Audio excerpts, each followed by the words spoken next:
I'm here today with some more examples of u substitution, but this time they have a little trick to it.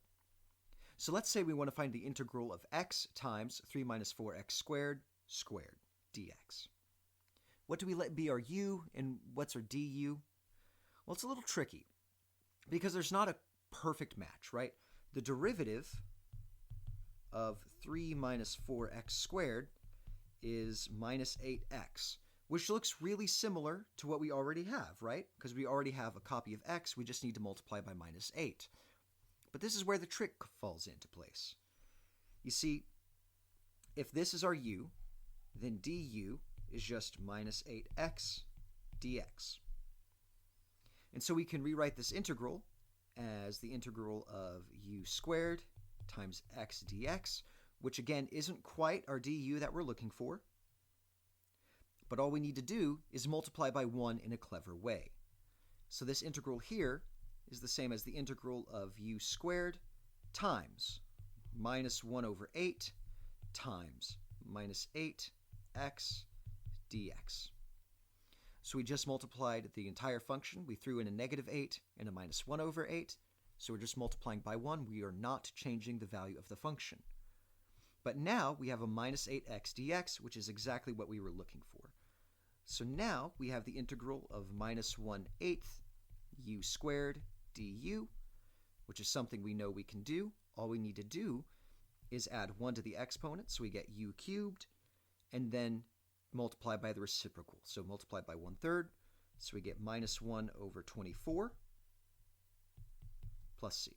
Note the minus 1 over 24, it comes from minus 1/8 times 1/3 is minus 1 over 24. So that's a brief aside. Now we know that minus 1/24 u cubed plus c is our integral. Now we just need to write everything in terms of x. Remember, u is 3 minus 4x squared. So we get minus 1 over 24 times 3 minus 4x squared cubed plus c.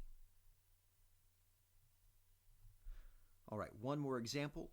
We want to find the integral of x squared plus 2x cubed times x plus 1 dx.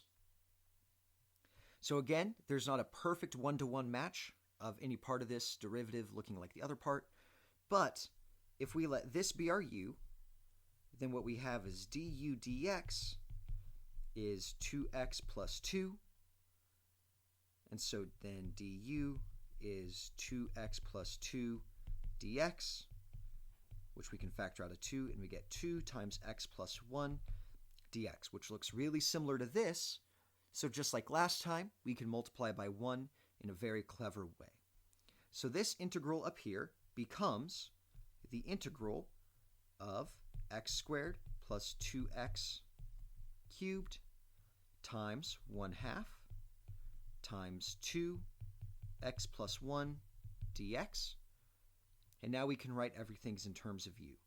So this gives us the integral of u cubed times 1/2 times du, which is just the integral of 1/2 u cubed du. And now we apply our standard power rule. We add 1 to the exponent, so we get u to the 4th.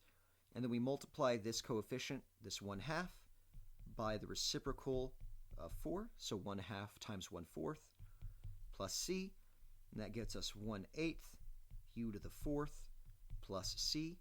And again, u is u is x squared plus 2x. So we have 1/8 times x squared plus 2x to the 4th plus c.